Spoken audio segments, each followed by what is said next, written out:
आपल्याला लक्षात असेल की 2008 मध्ये नानासाहेब धर्माधिकारी साहेबांनाही सुद्धा महाराष्ट्र भूषण पुरस्कार मिळालेला होता। त्यावेळेस राज्याचे मुख्यमंत्री विलासराव देशमुख साहेब होते आणि याच ग्राउंडवर याच्यापेक्षा जास्त लोक त्या ठिकाणी उपस्थित होते आणि त्यावेळेस श्री संप्रदायाने त्या ठिकाणी मागणी केली होती की ही व्यवस्था आम्ही बघू, कारण की त्यावेळी शासनाने सांगितले की ही व्यवस्था एवढ्या मोठ्या संख्येत 600 एकर जागेमध्ये सहजतेने आपल्याला सांभाळता येणार नाही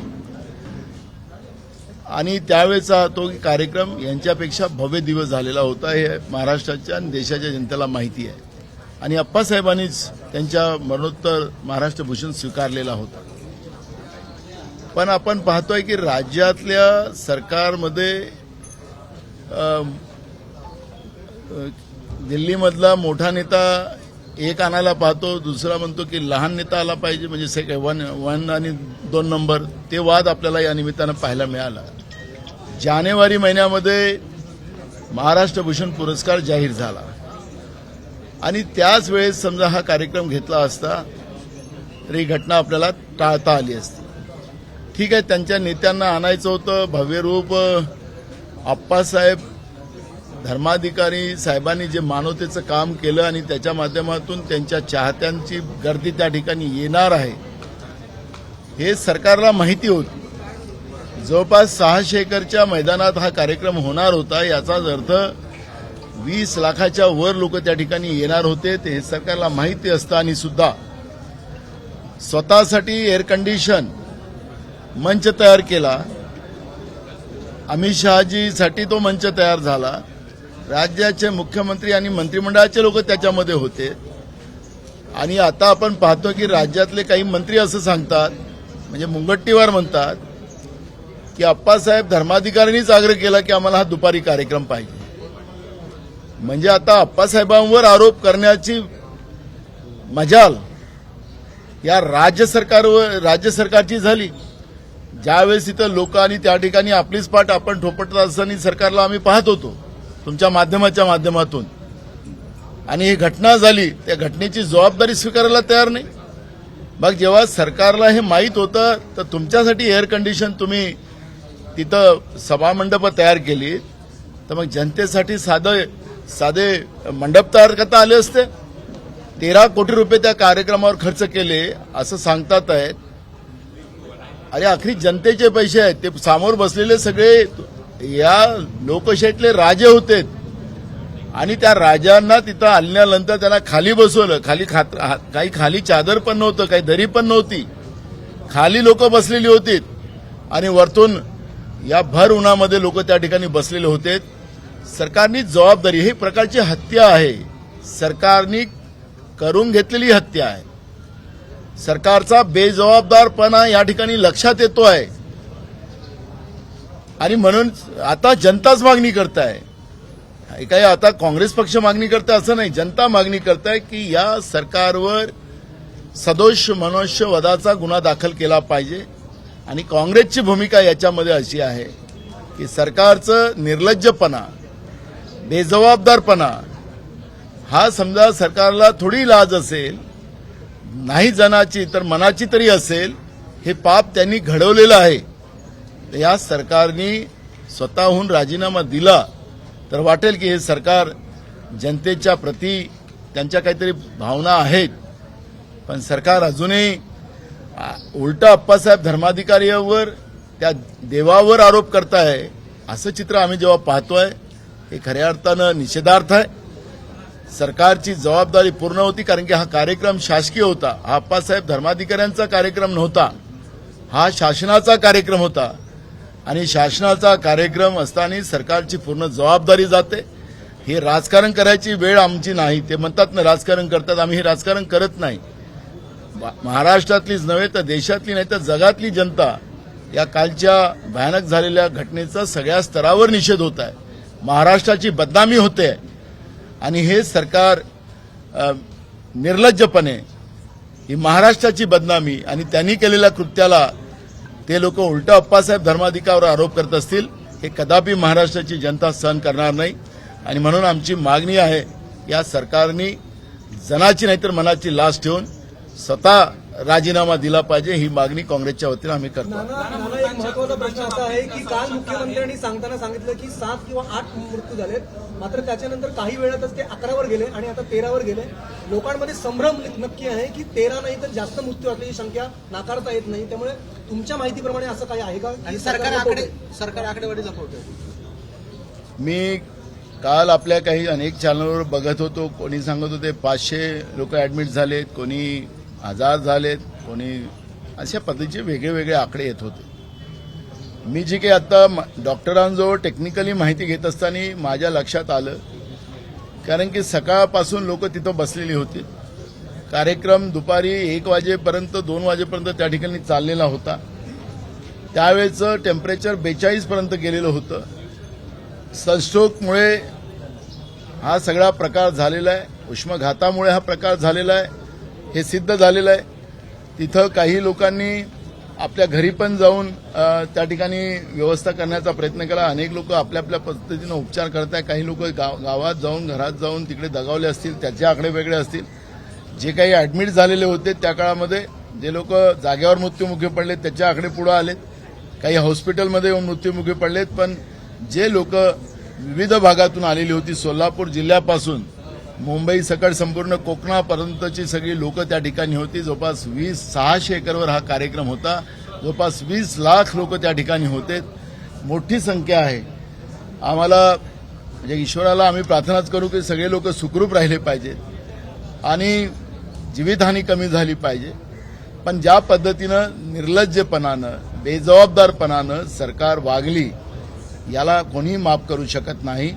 आणि म्हणून मी तुम्हाला सांगतो की हे आकडे सरकार किती लपवो, पण लोकांच्या मनावर जो घाव, हृदयावर जो घाव या सरकारने टाकलेला आहे, त्याला कधीही जनता माफ करणार नाही. भाजप आणि पाहिलं आपण की मला तर अजून एक त्याच्यामध्ये मंत्री तर अप्पासाहेब धर्माधिकारीवरच आरोप करतात, पण मी पाहिलं काल मुंबई महानगरपालिकेच्या निवडणुकीची एक रणनीती बनवण्यासाठी देशाचे गृहमंत्री अमित शहा, उपमुख्यमंत्री देवेंद्र फडणवीस यांचे सगळे आमदार आणि सगळे भाजपचे लोक बसलेली होती. तेही आपल्या चॅनलवर आम्ही पाहत होतो. ते मुंबईत होते. पण ही सगळी घटना झाली, साधं त्याच्या कुटुंबाला सांत्वन देण्यासाठी पोहोचले नाहीत. आणि त्या ठिकाणी भाजपचे मुंबईचे अध्यक्ष बाहेर येऊन मॅडम माध्यमाला सांगतात की मुंबई शहरातली जनता हे भाजप, शिंदे गट आणि आरपीआयला आम्हाला सेवा करायचा संधी देणार आहे, अशा पद्धतीचं आपल्या टीव्हीवर ते स्टेटमेंट करत होते. म्हणजे ही घटना झाल्यानंतर म्हणजे किती सत्तेची लालची भाजप आहे हे दर्शन काल पूर्ण महाराष्ट्र बघत होता. साधं त्यांच्या कुटुंबाला सांत्वन देण्यासाठी सुद्धा अमित शहा इथं मुंबईत असताना किंवा देवेंद्र फडणवीस मुंबईत असताना सुद्धा येऊ शकले नाहीत. खरं तर मला त्यांच्याबद्दल त्यांना काय वागायचं तो त्यांचा प्रश्न आहे. पण मूळ प्रश्न आहे की या कार्यक्रमाच्या आयोजनामध्ये जी काही आज जीवितहानी झालेली आहे त्याची सगळी जबाबदारी ही राज्याच्या सरकारची जाते आणि राज्य सरकारने ते मान्य केली पाहिजे, ही भूमिका आमची आहे. परिस्थिती आहे ती एका वेगळ्या वळणावरती आलेली आपल्याला पाहायला मिळते. राजकीय भूकंप होईल अशी परिस्थिती आहे. बघा, ईडी आणि सीबीआय दोन बंदर जे नरेंद्र मोदीच्या सरकारमध्ये नाचवले जातात, लोकांना घाबरून कसं त्रास दिला जातो हे आपल्या सगळ्यांना माहिती आहे. आता ते लपलेलं नाही. आता भूकंप हा वैचारिक होत नाही, हा दहशत निर्माण करून तानाशा प्रवृत्तीनं होते आहे, हे आपण देशभरामध्ये पाहतोय. एकीकडे चायनाला क्लीन चिट दिली जाते, जो चायना आमच्या देशाचं लेह लद्दाख असेल किंवा आमचं अरुणाचल असेल त्या ठिकाणी कब्जा करतो आहे, पण त्याला क्लीन चिट दिलं जाते. आमच्या डिफेन्समध्ये चायनाचे लोक त्या ठिकाणी आता बसलेले आहेत, असं चित्र आहे. फक्त राजकीय भूकंप करण्याचं काम, दुसऱ्या पक्षाच्या लोकांना तोडण्याचं, त्यांच्या विरोधात कोणी बोललं तर त्याच्यावर ईडी सीबीआय लावणं आणि मग त्यांनी ईडी सीबीआयला घाबरला आणि तो आपल्याकडे आला की आपला निर्मा लावायचा आणि स्वच्छ करायचं, ही जी काही प्रक्रिया आता देशामध्ये सुरू झालेली ही काही लपलेली नाही. त्याच्यामुळे याला भूकंप नाही म्हणत, हे हुकुमशाही प्रवृत्ती, लोकशाहीला न मानणारी कर्नाटकाच्या निवडणुका सुरू झालेल्या आहेत. कर्नाटकमध्ये गेल्या वेळेसही काँग्रेसचं सरकार आलं होतं, लोकांनी निवडून दिलेलं होतं. मध्य प्रदेशमध्येही काँग्रेसचं सरकार निवडून दिलं होतं. पण तानाशाह प्रवृत्ती जी लोकशाहीला न मानणारी मोदी सरकारची, त्यांनी लोकांच्याही मॅन्डेटला बाजूला करून त्या ठिकाणी या पद्धतीच्या तानाशाही प्रवृत्तीने तिथली सरकारे पाडलीत, हे सुद्धा राज्याच्या देशाच्या जनतेला माहिती आहे. त्याच्यामुळे याला भूकंप म्हणू नका, ही तानाशाह प्रवृत्ती आहे. आणि दुसरं जे आश्वासन 2014 मध्ये भारतीय जनता पार्टीने दिलेलं होतं, शेतकऱ्यांचे 1.5 भाव, शेतीच्या मालाचे वाढवू, स्वामीनाथन समितीचं शिफारस लागू करू, तरुणांच्या हाताला रोजगार देऊ, आम्ही महागाई कमी करू, गरिबी दूर करू, हे सगळेच्या सगळे आश्वासन फोल ठरले. प्रत्येक ठिकाणी ते नापास झालेत. आणि सरकारचं हे पाप जे आहे ते पाप लपवण्यासाठी या पद्धतीचे राजकीय भूकंप तुमच्या भाषेतले ते घडवले जातात. लोकांच्या मन डायव्हर्ट करण्यासाठी माध्यमाच्या माध्यमातून ते प्रयत्न करतात. मराठी अजित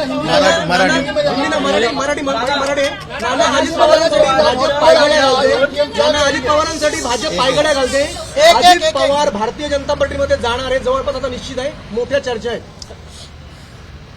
आपल्याला माहिती असेल तर मला माहिती नाही आहे, त्याच्यामुळे मी त्याच्यावरची प्रतिक्रिया देणार नाही. तुम्ही सांगितलं तर त्यांनी स्टेजवर भाषण सुद्धा करणं टाळलं. काल त्यांनी स्टेजवर भाषण सुद्धा करणं टाळलेलं आहे. तर ह्या कुठेतरी आपण पाहिलं असेल की महाविकास आघाडीच्या वज्रमूठ सभेमध्ये तिन्ही पक्षाच्या 2-2 नेतृत्वाने बोलावं अशा पद्धतीचा आम्ही नियम ठरवलेला आहे. त्याच्यामुळे काल ते नागपूरमधले असल्यामुळे अनिल देशमुख बोललेत आणि त्यांचे प्रदेश अध्यक्ष जयंत पाटील बोललेत. मी आमच्याकडून बाळासाहेब थोरात पण होते, मग ते बाळासाहेब थोरातांना बोलू दिलं नाही असं म्हणाल का तुम्ही?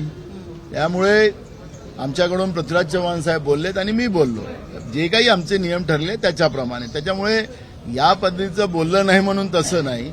काय भविष्यवाणी माध्यमात चाललेली आहे ते मला माहिती नाही. काल आम्ही सोबत होतो, त्याच्यावरची कुठली चर्चा झाली नाही, त्याच्यामुळे आम्हाला माहिती हॉस्पिटल आहे ते होऊ शकतात आणि त्या संदर्भात ईडी सीबीआयचा वापर केला जातो. म्हणजे भविष्यात असे भूकंप तुम्हाला अपेक्षित आहेत का?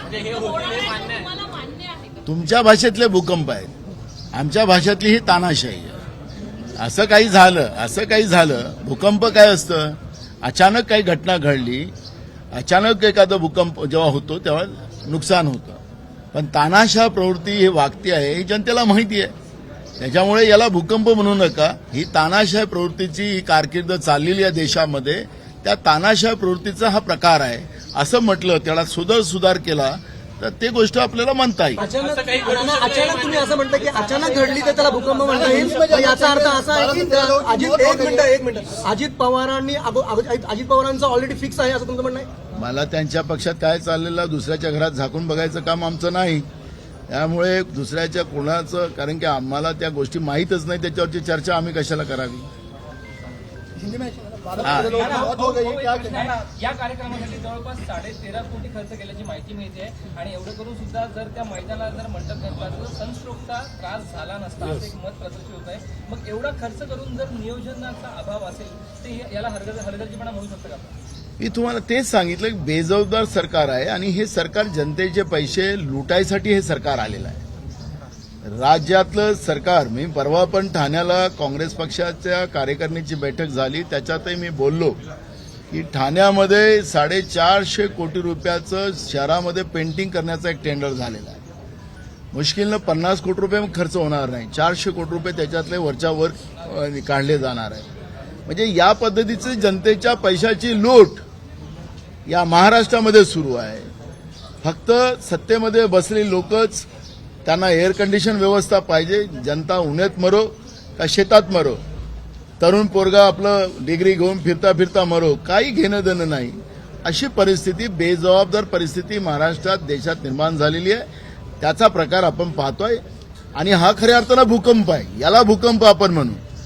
हे जनतेच्या मनातला उद्रेक आता सुरू झालेला आहे. या व्यवस्थेच्या विरोधातला उद्रेक आहे, भाजपच्या विरोधातला उद्रेक आहे. भाजप हे शेतकरी विरोधी आहे, भाजप हे तरुणांच्या विरोधात आहे, भाजप हे छोट्या दुकानदाराच्या विरोधात आहे, भाजप महागाई वाढवणारा पक्ष आहे, भाजप गरिबाच्या विरोधातला पक्ष आहे आणि म्हणून आता भूकंप जनतेमध्ये होत आहे, हे आपण सगळ्यांनी लक्ष घातलं पाहिजे. हाँ बोल. कि आज 12-13 लोगों की मौत हो गई है, आज आप आए मुख्यमंत्री पर, क्या कहेंगे, मुलाकात करिए. देखो 2008 में उसी मैदान में नाना साहब धर्माधिकारी जो अप्पा साहब के पिताजी थे, उनको महाराष्ट्र भूषण दिया गया था. तब राज्य के मुख्यमंत्री कांग्रेस के विलासराव देशमुख जी थे और उसी मैदान में वो प्रोग्राम हुआ था और इससे ज्यादा लोग थे. और उस प्रोग्राम में श्री संप्रदाय ने जो अपनी उनकी संस्था है उनके माध्यम से पूरी व्यवस्था संभालने की जवाबदारी ली. ये जनवरी में अप्पा साहब धर्माधिकारी जी को महाराज भूषण का पुरस्कार मिला है. जनवरी से लेकर अप्रैल तक ये दुक्काली का इंतजार क्यों किया गया? एक, वहां पर बड़े पैमाने में लोग आने वाले थे, 600 एकड़ जमीन में वो कार्यक्रम होने वाला था. ये सरकार को मालूम था. खुद के लिए एयर कंडीशन स्टेज बनाया, अमित शाह जी के लिए बनाया, राज्य के मुख्यमंत्री उप मुख्यमंत्री मंत्रिमंडल के लिए बनाया. तो क्या जनता जो राजा थी उनके लिए क्यों नहीं बनाया? जनता राजा होती है. जो बैठे थे स्टेज पे एयर कंडीशन पे वो राजा नहीं थे, लेकिन जनता का पैसा खर्चा कर कर खुद की व्यवस्था बना लिए और जनता को धूप खाने के लिए बिठा दिया और वहां से सनस्ट्रोक हुआ और सरकार आंकड़े छुपा रही है. जो आंकड़े अब सामने आ रहे, पहले तो कल मुख्यमंत्री मैंने उनका बयान सुन रहा था, बोले 7 से 8 लोग मरे, यानी वो बराबर 7 भी नहीं बता रहे थे, बराबर 8 भी नहीं बता रहे. यानी कल मुख्यमंत्री जी का बयान वही था. अभी जो आंकड़ा मिल रहा है वो 13 लोग मरे हैं. आखिरी कई परिवार, कई लोग ये कल के सनस्ट्रोक के वजह से आज भी अपने अपने घर पे कई हॉस्पिटल में, छोटे मोटे हॉस्पिटल में इलाज ले रहे हैं. कई कुछ लोगों का मृत्यु हो सकता है, ऐसा ना हो, ईश्वर से हम प्रार्थना करते कि सब लोग सुखरूप रहें. लेकिन सरकार का बेजवाबदारपना इसमें सामने आता है, क्योंकि 13.5 करोड़ रुपया खर्चा किया गया था, ऐसे आप ही लोग बता रहे हैं. अब 13.5 करोड़ रुपया जो खर्चा किया वो काय पे खर्चा किया? कि अमित शाह जी के लिए कोई सोना और चांदी का खाना तो नहीं बनाया होगा इन लोगों ने, क्योंकि आका है उनके. क्या लोगों से, जनता से अमित शाह बड़े हैं? जनता से राज्य के मुख्यमंत्री और उप मुख्यमंत्री बड़े हैं? हो नहीं सकता. लोकशाही में जनता बड़ी होती है, जनता राजा होती है.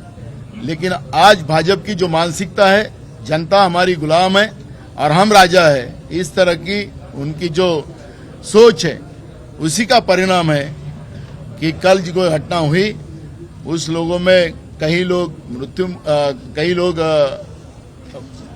मौत के घाट पहुंचाने का काम सरकार के माध्यम से हुआ है. यह हत्याकांड सरकार ने बनाया है और इसलिए सरकार के ऊपर सदोष मनुष्यवध का गुना दाखिल होना चाहिए. ये जनता की मांग है और कांग्रेस की तरफ से है कि अगर थोड़ी लाज, लज्जा, शर्म अगर बीजेपी को, सत्ता में बैठी हुई बीजेपी को अगर हो, तो ना जन की हो लेकिन मन की तो भी उनकी हो, तो वो लोग इस्तीफा दे, सरकार छोड़े. क्योंकि ये वो सब जो भी हत्याकांड हुआ है उसमें सरकार की जवाबदारी है. उनके एक मंत्री है मुंगट्टीवार, वो बोलते कि हमने वो प्रोग्राम जो है वो अप्पा साहब धर्माधिकारी जिनको महाराज भूषण पुरस्कार दिया गया है उनने वो लोग लाए थे. अब वो कार्यक्रम वहां पे होने वाला था, उनको चाहने वाले लोग हैं, उनको मानने वाले लोग हैं, उतने तादाद में लोग आने वाले हैं, सरकार को मालूम था. ये सरकारी कार्यक्रम था तो सरकार ने इसकी जवाबदारी लेना चाहिए. अप्पा साहब धर्माधिकारी के ऊपर आरोप अगर सरकार लगाती है तो ये लांछनास्पद है, इसका निषेध हम करते हैं. एक मानवता के लिए काम करने वाले व्यक्ति के ऊपर सरकार आरोप लगाती है तो ये गलत है. क्योंकि कल ही अप्पा साहब ने अपने भाषण में कहा था कि मनुष्य यह जाति है और मानवता यह धर्म है. और जो सरकार इस मानवतावादी व्यवस्था का अगर सत्कार करती है और सरकार के पास मानवतावाद नहीं होगा और वो सरकार आज अप्पा साहब धर्माधिकारी के ऊपर आरोप लगाते हैं तो ये निषेधार्थ है। हम पूरे जोर से उसका विरोध करेंगे। यही भूमिका कांग्रेस पार्टी की। अजित पवार भाजपा में जाएंगे ऐसी अटकलें लगाई जा रही हिंदी है। हिंदी हिंदी अजित पवार भाजपा में जाएंगे ऐसी अटकलें लगाई गई हैं। वहीं शरद पवार कह रहे हैं कि और कोई जाता है तो उनका निजी फैसला होगा नेता का। देखो पवार साहब ने क्या बोला या अजित पवार क्या कर रहे हैं, हमें इस बारे में कुछ पता नहीं है और इसलिए इस पे हम कोई वक्तव्य नहीं करेंगे। एबीपी माझा, उघडा डोळे बघा नीट।